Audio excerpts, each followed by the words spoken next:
Bismillahirrahmanirrahim. Assalamualaikum warahmatullahi wabarakatuh. Alhamdulillahirabbil alamin. Wassalatu wassalamu ala sayyidina Muhammadin asyrafil anbiya'i wal mursalin wa ala alihi wa sahbihi ajma'in. Subhanaka la ilma lana illa ma 'allamtana innaka antal alimul hakim. Wa la hawla wa la quwwata illa billahil aliyyil azim. أصبحنا وأصبح الملك لله والحمد لله لا شريك له لا إله إلا وإليه النشور. أصبحنا على فطرة الإسلام وكلمة الإخلاص وعلى دين نبينا محمد صلى الله عليه وسلم وعلى ملة أبينا إبراهيم حنيفا وما كان من المشركين. رضينا بالله ربا وبالإسلام دينا وبمحمد صلى الله عليه وسلم نبيا ورسولا. لا إله إلا أنت سبحانك إنا كنا من الظالمين. Amma ba'du. Sidang penonton yang dirahmati lagi dikasihi Allah Subhanahu wa taala sekalian, alhamdulillah kita panjatkan setinggi syukur kehadirat Allah Subhanahu wa taala dan kurnia yang Allah Subhanahu wa taala berikan. Masih diberikan kesempatan oleh Allah Subhanahu wa taala untuk kita hirup udara yang nyaman pada pagi ini, untuk sama-sama kita berada dalam majlis ilmu pada pagi ini, dalam Facebook Live Dewan Dakwah Negara ataupun Majlis Dakwah Negara. Moga-moga perkongsian kita pada pagi ini akan memberikan manfaat dan pedoman kehidupan. Mana yang baik kita amalkan, mana-mana yang kurang itu adalah kelemahan dan kurangan diri saya sendiri. Tuan-tuan yang dirahmati lagi dikasihi Allah Subhanahu wa taala. Dalam hidup kita ini, kita tak lari daripada setiap ujian, dugaan, cabaran. Malah itulah yang akan dihadapi oleh setiap orang yang beriman, iaitu ujian, cabaran dan dugaan akan dihadapi oleh orang yang beriman. Malah Allah Subhanahu wa taala sebut dalam Al-Quran, dalam suratul Ankabut, Allah Subhanahu wa taala menyatakan, ahasiban nasu an yutraku an yaqulu amanna wa hum la yuftanun. Adakah kamu sangkakan kamu sedang beriman, kamu telah beriman, sedangkan kamu tidak diuji? Ini menunjukkan kepada kita bahawa orang yang beriman itu orang yang akan diuji oleh Allah Subhanahu wa taala. Orang yang beriman itu akan lebih banyak dugaan, akan lebih banyak cabaran, akan lebih banyak rintangan yang akan dia lalui dalam kehidupannya. Dan inilah merupakan sunnatullah bagi orang-orang yang beriman. Walau bukan sekadar orang yang beriman, kita lihat begitulah para Nabi dan Rasul yang terdahulu. Mereka juga, para Nabi dan Rasul terdahulu, merupakan orang yang paling banyak diuji oleh Allah Subhanahu wa taala. Dan ujian yang Allah timpakan ataupun yang Allah berikan kepada para Nabi dan Rasul, asyaddul bala. Sehingga Nabi SAW sebut, asyaddul bala al-anbiya. Mereka yang paling hebat ujiannya, paling banyak rintangannya, paling berat cubaan, dugaan, al-anbiya, iaitu para nabi. Subhanallah. Begitu luar biasa. Jadi inilah yang dikatakan sebagai ujian dan cabaran. Dan di sebalik ujian dan cabaran yang kita lalui, macam saya sebut di awal tadi, maksudnya tidaklah sehebat, tidaklah sekuat dugaan dan cabaran yang dihadapi oleh para Nabi dan Rasul. Apa yang kita lalui ini semuanya hanyalah sedikit sahaja. Apa yang kita lalui pada hari ini bukan kecil sahaja. Cumanya bagaimana kita hadap masalah itu, bagaimana kita berdepan dengan masalah itu, bergantung kepada tahap keimanan kita, bergantung kepada bagaimana kita berfikir secara positif, bagaimana kita menilai perkara-perkara tersebut. Maka tuan-tuan yang dirahmati lagi dikasihi Allah Subhanahu wa ta'ala sekalian, saya nak kongsikan pada pagi ini beberapa fawaid, beberapa faedah di sebalik ujian. Ya, ujian ni ada faedah. Ya, Imam Izzuddin Abdul Salam, seorang ulama dalam mazhab Syafi'i yang digelar sebagai Sultanul Ulama. Imam Izzuddin Abdul Salam digelar sebagai Sultanul Ulama, Sultan para ulama. Maka Imam Izzuddin Abdul Salam ada mengarang ataupun menulis satu risalah yang bertajuk Al-Fitan wal Balaya wal Mihan wal Razaya atau Fawaidul Al-Mihan, berkaitan dengan masalah ataupun cerita yang dikatakan sebagai risalah yang mengubah tentang masalah ujian, bala, mihan, cabaran-cabaran yang kita lalui, halangan-halangan yang kita lalui, dan faedah. Ini ulama karang, tuan-tuan, cerita di sebalik ujian itu apakah faedah dia. Imam Izzuddin Abdul Salam, sultan ulama yang wafat pada tahun 600 Hijriah. Jadi dalam kitab ini ataupun risalah ini, Imam Izzuddin Abdul Salam telah meletakkan 17 fawaid. Ada berapa, tuan-tuan? 17 fawaid. 17 faedah yang menceritakan, yang mengkhabarkan kepada kita apakah faedah-faedah di sebalik ujian yang menimpa kita ataupun menimpa umat hari ini, sekiranya kita nak lihat ujian itu dengan secara positif. Bila mana kita nak lihat ujian itu dengan secara yang baik, kita nak lihat ujian itu sebagai satu bentuk muhasabah, nak dekatkan diri kita kepada Allah, maka kita akan dapat melihat ujian itu secara positif. Kita dapat melihat bala, rintangan yang Allah Subhanahu wa ta'ala berikan kepada kita itu sebagai satu perkara yang baik. Apa yang dikatakan oleh Imam Izzuddin Abdul Salam dalam risalahnya tentang faedah di sebalik ujian?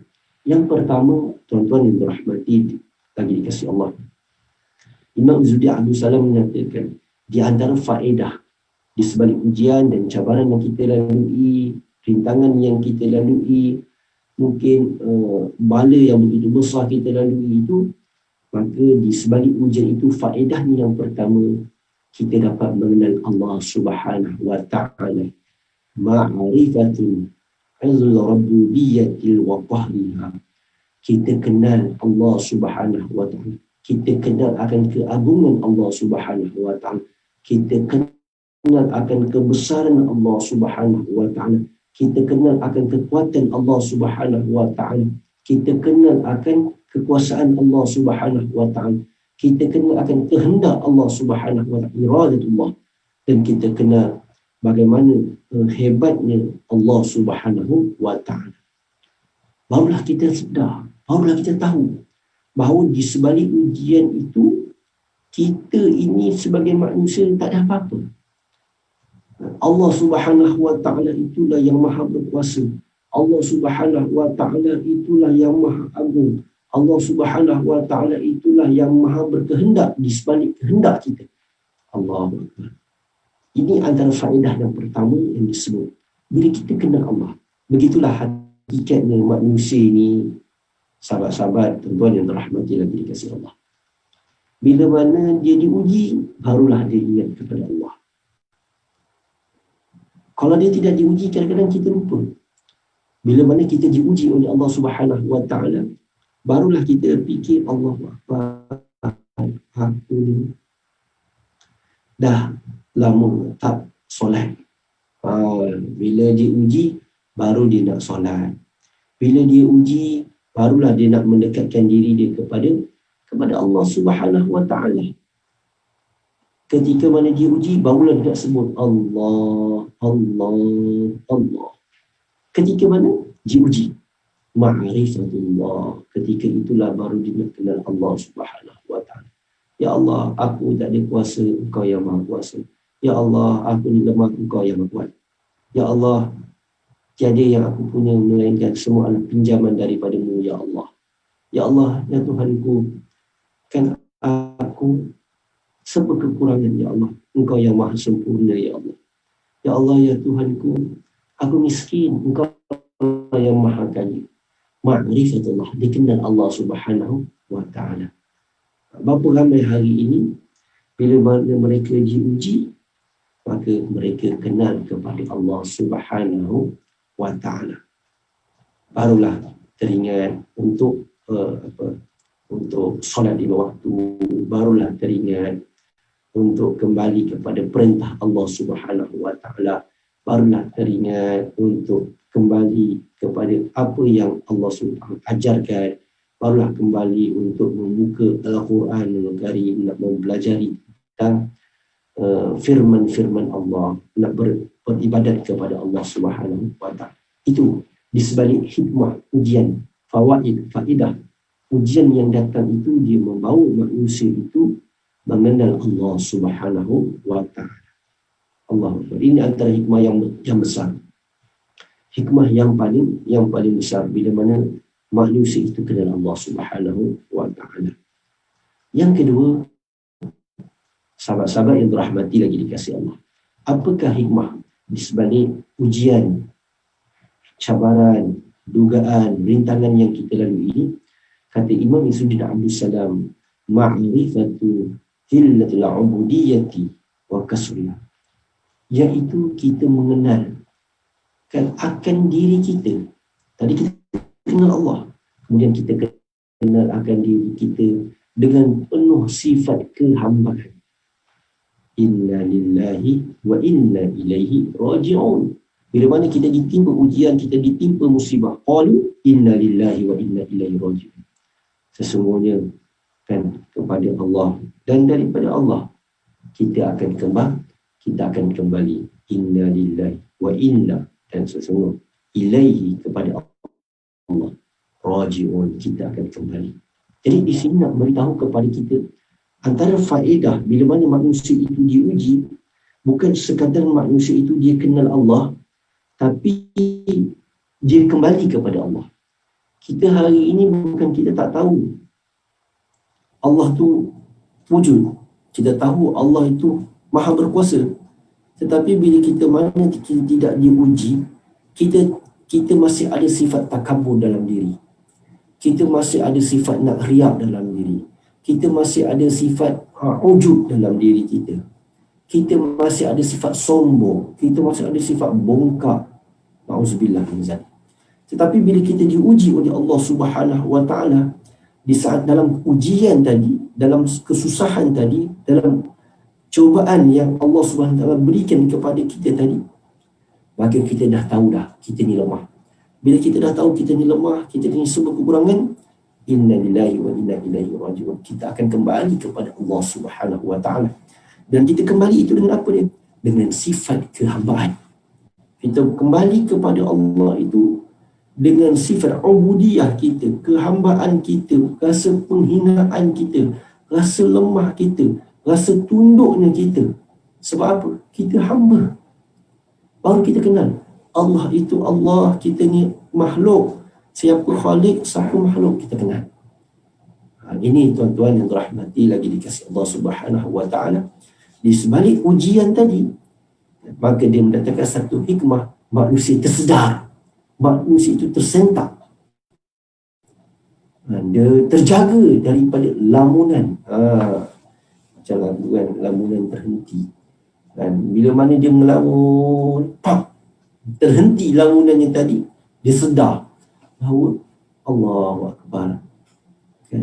Aku ini dulu takabur, aku dulu ini sombong, aku dulu ni bongkak, aku dulu ini macam-macam. Tapi rupa-rupanya ujian itu Allah nak sentapkan kita, Allah nak sedarkan kita, kan? Hei Muhammad, kan? Hei si fulan bin si fulan, engkau ini hamba sebenarnya, engkau ni hamba je. Yang maha berkuasa adalah aku, iaitu Allah Subhanahu wa ta'ala. Ni tuan-tuan, nak kenalkan diri kita. Jangan sampai hilang sifat kehambaan kita ni di sebalik ujian. Jangan jadi macam Fir'aun. Bila mana dia diuji, tapi dia sombong.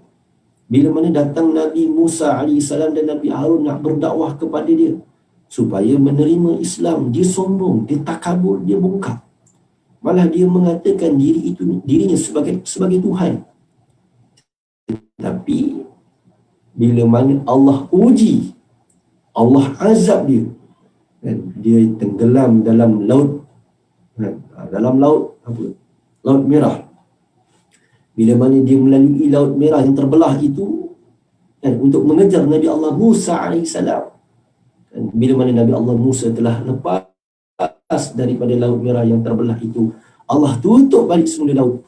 Dan Nabi Musa terselamat bila mana Fir'aun itu dalam keadaan tercungap-cungap, dalam keadaan terkapai-kapai kelemasan, ketika itu terpancung daripada mulut dia untuk meminta pertolongan daripada suatu kuasa yang mana dia sedar bahawa dia tidak ada kuasa. Tetapi ketika itu telah terlambat. Jadi kita ni jadi manusia ini, bila Allah uji kita, janganlah kita jadi manusia yang sombong, janganlah jadi kita manusia yang bongkak. Tetapi sebalik ujian-ujian ini, kita kenal diri kita, kita abdikan diri kita kepada Allah Subhanahu Wa Taala. Jangan masih lagi kita nak menyalahkan orang tu, menyalahkan orang ni, kita nak mengata orang tu tak betul, kita nak mengata orang. Ya, kita boleh ada menantikan pandangan kita sesama manusia. Tapi hakikatnya bila ujian itu datangnya kepada kita, maka yang lebih besar untuk kita fikirkan iaitu diri kita dengan Allah Subhanahu Wa Taala. Allah uji kita, maka di sebalik ujian itu Allah Subhanahu Wa Taala hendak kita kembali kepada Allah Subhanahu Wa Taala. Allah Subhanahu Wa Taala hendak kita agar rujuk kembali untuk mengenal akan sifat ubudiyahnya kita kepada Allah Subhanahu Wa Taala. Itu yang kedua, sedang penonton yang dirahmati lagi dikasihi Allah Subhanahu Wa Taala, di sebalik ujian yang Allah Subhanahu Wa Taala berikan. Maka kita bangun malam-malam, kita tahajud. Kita bangun awal pagi, kita solat sunat 2 rakaat. Dan kita duduk zikir dekat rumah seorang-seorang. Kita kenal Allah, lemahnya aku ya Allah. Kita pun tak ada tangan. Ya Rabbi, Ya Rabbi, Ya Rabbi. Wahai Tuhanku, wahai Tuhanku, wahai Tuhanku. Kita ngaku Allah Subhanahu Wa Taala sebagai Tuhan kita. Sebab apa? Kita lemah. Kita kata, Ya Allah, la tuzigh qulubana ba'da idh hadaitana, la tuzigh qulubana ba'da idh hadaitana. Ya Allah, jangan Engkau palingkan hati kami, Ya Allah, selepas Engkau beri hidayah kepada kami. Kenapa? Sebab kita tahu kita ni lemah. Hati kita ni hati yang sentiasa kadang-kadang berbolak-balik. Sekejap imannya kuat, sekejap imannya lemah. Ini sifat kita ni sebagai seorang hamba. Jadi akhirnya kita tahu, kalau aku nak jaga diri aku ni pun, aku tak mampu nak jaga diri aku. Kenapa? Sebab kita nak jaga hati kita ni pun masalah. Hati kita bolak-balik, sekejap cakap A, sekejap cakap B. Sekejap kadang-kadang nak jadi baik, sekejap kadang-kadang atas pagar, sekejap-kadang jadi jahat pula. Jadi kita tahu sifat kehambaan kita ni hamba ni sifatnya apa? Lemah. Kan? Khuliqal insana dha'ifah. Allah jadikan manusia ini lemah. Bukan lemah pada jasad dia. Jasad kita ni dia hanya kuat sementara. Mula-mula Allah jadikan kita lemah. Ma min ba'di dha'fin quwwah. Kemudian kita kuat. Kita rasa kita kuat lah sebab kita rasa kita remaja, kita rasa kita dewasa. Ma min ba'di quwwah dha'fa. Kita akan lemah balik. Wa ma min ba'di dha'fin quwwah wa syaibah. Dan selepas kita kuat, kita akan lemah. Lepas kita lemah ni bukan sekadar lemah, kita akan makin lemah, iaitu berubat. Kita tak ada apa-apa, tuan-tuan. Tetapi di sebalik kekuatan dan kelemahan tadi, yang paling penting kita kenal sifat kita sebagai seorang hamba, maka kita kembali kepada Allah. Sebab apa? Sama ada kita kuat maupun kita lemah, kita ini adalah seorang hamba yang mengharapkan pertolongan daripada Allah Subhanahu Wa Taala. Kita seorang hamba yang mengharap petunjuk daripada Allah Subhanahu Wa Taala. Kalau Allah tak jaga kita, hanyut kita, tuan-tuan. Kalau Allah tak beri petunjuk kepada kita, hancur kita. sesat kita, tuan-tuan. Maka sebab itu kita minta, ihdinas siratal mustaqim, ya Allah, tunjukkanlah kami jalan yang lurus. Kita minta dengan Allah. Kenapa kita minta dengan Allah? Sebab kalau kita fikir untuk kita jaga diri kita, kita akan mampu jaga diri kita. Kalau kita fikir kita kuat, sebenarnya kita tidak akan kuat. Itulah kita kenal akan diri kita sebagai seorang hamba. Ma'rifatul zillatil ubudiyah. Kita kenal akan kekurangan diri kita ini sebagai seorang hamba Allah Subhanahu wa taala yang perlu kembali kepada Allah di sebalik ujian dan dugaan yang kita hadapi, yang kita harungi. Itu yang kedua, hikmah ataupun fawaid yang kedua di sebalik mihan, balaya, razaya yang disebut Imam Izzuddin Abdul Salam. Yang ketiga, di sebalik faedah-faedah ini, tuan-tuan dirahmati lagi dikasih Allah, ujian, cabaran, dugaan ini, maka kata Imam Izzuddin Abdul Salam, dia akan menjadikan manusia itu al-ikhlasu lillahi ta'ala. Manusia itu dia akan bertambah keikhlasan dia kepada Allah Subhanahu wa ta'ala. Allah Subhanahu wa ta'ala berfirman dalam surah Al-An'am ayat yang ke-17. A'udzubillahi minasyaitonir rajim. Bismillahirrahmanirrahim. Wa in yamsaskallahu bidurrin fala kashifa lahu illahu wa in yamsaskallahu bi khairin fahuwa ala kulli syai'in qadir. Jika Allah menimpakan sesuatu kemudaratan kepadamu, maka tidak ada yang menghilangkannya melainkan Dia sendiri. Dan jika Dia mendatangkan kebaikan kepadamu, maka Dia Maha berkuasa atas tiap-tiap sesuatu. Dalam ayat ini Allah Subhanahu wa taala nak ceritakan kepada kita, kalaulah dihimpunkan seluruh manusia di atas muka bumi ini, dan mereka bercadang, mereka merencana untuk memberi mudarat kepada kita, kalaulah Allah kata mudarat itu tidak akan timpa kepada kita, kamu rancanglah, kumpulkanlah manusia untuk merancang membunuh kita, menduga kita, merosakkan kita, memberi mudarat kepada kita. Kalau Allah kata mudarat itu tidak akan kena kepada kamu, tak akan kena. Kalaulah macam mana luar biasa pun kita merancang hidup kita ini untuk menolak mudarat, menolak segala rintangan, tapi kalau Allah kata rintangan itu akan kena kepada kamu, maka dia tetap akan kena. Maka manusia yang kenal perkara ini, dia tahu akan perkara ini, akan menjadikan manusia ini, bila mana dia meminta dengan Allah, dia meminta sungguh-sungguh al-ikhlas. Ya Allah, bila dia meminta, dia akan minta sungguh-sungguh, Ya Allah, kurniakanlah kepada kami, Ya Allah, jalan yang baik. Ya Allah, kurniakan kepada kami, Ya Allah, rezeki. Ya Allah, kurniakan kepada kami, Ya Allah, anak-anak zulit yang tayyibah, anak soleh. Kurniakanlah kepada kami, Ya Allah, jalan-jalan kebaikan. Dia minta tu, dia minta sungguh-sungguh. Kerana apa? Dia tahu yang memberi itu hanya Allah. Manusia ni, keliling dia hanya wasilah dia. Hakikatnya daripada Allah. Bila dia takut ni, dia takut dengan virus COVID-19 ni, dia doa, Allahumma inna nas'aluka, Ya Allah, aku mohon kepada al-afwa wal-afiyah. Ya Allah, mohon kesejahteraan. Kerana apa? Takut janganlah aku orang yang ditimpa dengan ujian virus COVID-19. Bila mana dia diuji oleh Allah Subhanahu wa taala ini, dia takut, tuan-tuan, dia minta supaya dijauhkan. Allahumma inna na'udzubika minal bala, minal baras wal junun wal juzam wasayyil asqam. Diminta dengan Allah Subhanahu wa taala, minta tu ikhlas, sungguh-sungguh. Kerana apa? Kerana apa dia minta sungguh-sungguh? Kerana dia tahu yang memberi itu hakikatnya Allah. Yang menghilangkan mudarat itu hakikatnya siapa? Allah Subhanahu wa taala. Maka di sebalik ujian tadi, dugaan tadi, bala tadi, bila mana manusia itu dia kenal dirinya sebagai hamba, maka bila dikembali kepada Allah tu, dia kembali dengan sifat ikhlas. Dia kembali dengan sifat kejujuran dalam hati dia. Sungguh-sungguh. Dia minta itu sungguh-sungguh. Orang yang sedang diuji, kalau dia nak meminta, contoh, dia meminta kita tolong dia. Syekh Anan yang diuji, Syekh Anan tak tolong sungguh-sungguh dengan hantar ni Syekh. Oh, panggil kita Syekh terus kan. Syekh tolong Syekh Anan sungguh-sungguh mengharapkan bantuan anda Syekh. Kan? Kita jumpa kawan kita, babe, tolong babe, aku memang harap betul-betul bantuan kau babe. Sebab apa?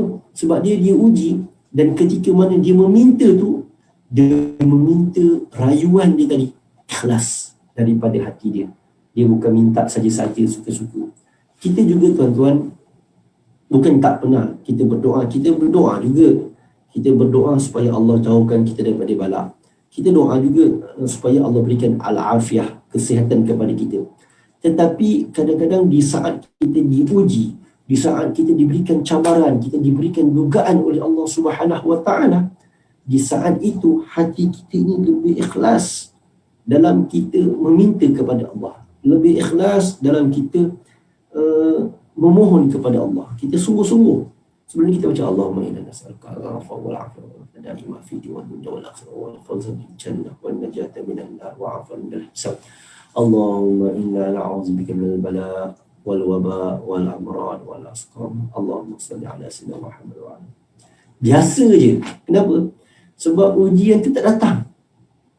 Ujian tu tidak begitu kuat.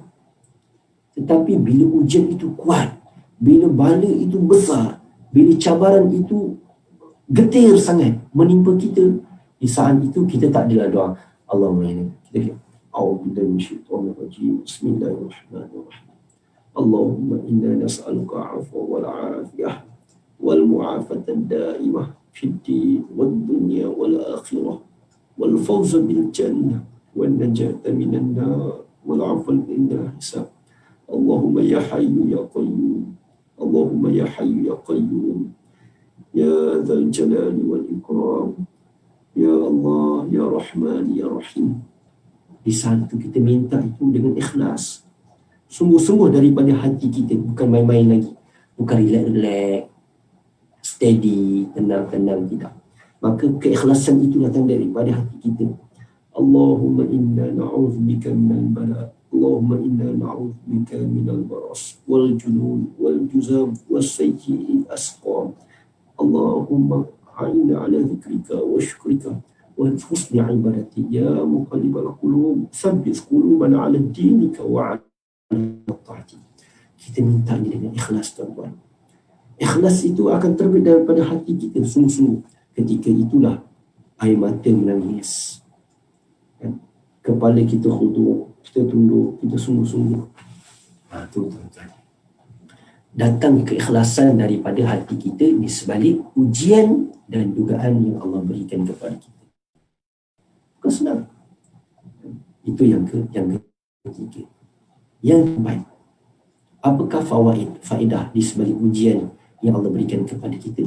Iaitu al-inabatu ila Allah Ta'ala wal iqbalu alaih. Kata Imam Izzuddin Abdul Salam, bila mana Allah berikan ujian kepada seseorang itu, Allah datangkan cabaran, dugaan, cubaan kepada seseorang itu, maka dia akan menjadikan manusia itu kembali kepada Allah dengan taubat. Dia akan kembalikan manusia itu kepada Allah dengan sifat taubat, muniban ilaih. Maka manusia itu dia akan bertaubat. Bukan sekadar kita minta dengan Allah tadi untuk dijauhikan daripada bala, wabak. Tapi ya Allah, aku mohon keampunan kepada-Mu ya Allah terhadap dosa-dosaku ya Allah. Adakah ujian ini ya Allah ada disebabkan dosa-dosaku? Kalau ujian ini disebabkan dosa-dosaku ya Allah, ampunkan aku ya Allah. Sesungguhnya aku hamba-Mu yang berdosa ya Allah. Aku hamba-Mu yang lalai ya Allah. Aku hamba-Mu yang banyak melakukan kemaksiatan ya Allah. Kita mengaku akan kesilapan, kesalahan diri kita, maka kita bertobat kepada Allah Subhanahu wa Ta'ala. Di sinilah barulah manusia itu nak bertaubat. Ini merupakan satu faedah yang akhirnya dia menjentik hati kita. Yang mana dengan ujian ini dia membuka minda kita. Dengan ujian ini dia menyedarkan kita akan dosa dan kesalahan kita untuk kita kembali taubat kepada Allah Subhanahu wa Ta'ala. Dan yang kelima, tuan yang berahmati lagi dikasih Allah Subhanahu wa taala, at-tadarru'u wad-du'a. Maka manusia ini bila mana diuji oleh Allah Subhanahu wa taala, maka kata Imam Izzuddin Abdul Salam, dia akan menundukkan diri dia dan dia akan sentiasa minta dengan Allah. Dia akan berdoa, memohon kepada Allah. Itulah sifat manusia. Bila mana manusia itu diuji, akhirnya dia tahu dah, aku tak ada siapa-siapa dah untuk aku minta melainkan Allah. Aku minta dengan manusia pun manusia tak boleh. Contohlah wabak COVID-19 ni, kita nak minta siapa jaga kita? Diri kita. Macam mana kita nak jaga diri kita, tuan-tuan? Virus tu pun kita tak nampak. Kita pegang tu kita rasa serba salah, kita pegang ni kita rasa serba salah. Kita nak masuk dalam lift, kita nak tekan button tu, nombor lift tu pun orang tadi tekan, orang tu sanitize tangan dia. Kita pun takut nak tekan. Sebab apa? Kadang-kadang kita pakai siku kan, nak tekan number. Kadang-kadang kita ambil alat lain, kita tekan. Sebab apa? Kita takut. Kita takut. Akhirnya kita akan kembali kepada Allah. Kita akan menundukkan diri kita kepada Allah Subhanahu wa taala. Allah dia nak menjaga kita. Diri kita pun tak boleh nak jaga diri kita. Sebab apa? Kita tidak ada kemampuan. Malam tadi tuan-tuan tidur, kan? Siapa yang jaga diri tuan-tuan? Allah Subhanahu wa taala. Allah yang jaga kita. Kalau kita tengah tidur tadi semut nak masuk dalam telinga kita ke, tuan-tuan, ada apa-apa ke yang nak masuk dalam hidung kita, dalam rongga-rongga kita yang terbuka, tapi tak berlaku. Allah jaga kita, Allah pelihara kita. Jadi akhirnya bila mana perkara-perkara ini, ujian-ujian ini datang kepada kita, dia akan menjadikan manusia itu manusia yang tunduk kepada Allah Subhanahu wa taala, dan dia hanya bermohon dan meminta kepada Allah Subhanahu wa taala. Manusia ni wasilah je. Dia kenal. Dia kata manusia ini hanya wasilah, perantara dia. Hakikatnya dia kena tunduk kepada Allah, dia kena minta kepada Allah, dia kena berdoa kepada Allah. Inilah di antara hikmah-hikmah. Saya sebut tadi di awal tadi, Imam Izzuddin Abdul Salam menyatakan dalam risalah ni ada 17. Tapi cukuplah tuan-tuan, untuk awal pagi ini saya kongsikan 5 sahaja daripada faedah-faedah ini untuk kita mengambil manfaat dan pedoman. InsyaAllah jika ada rezeki, kesempatan, panjang umur, ada ruang dan peluang, kita akan bertemu dalam tazkirah pagi, lain kesempatan untuk saya sambung lagi.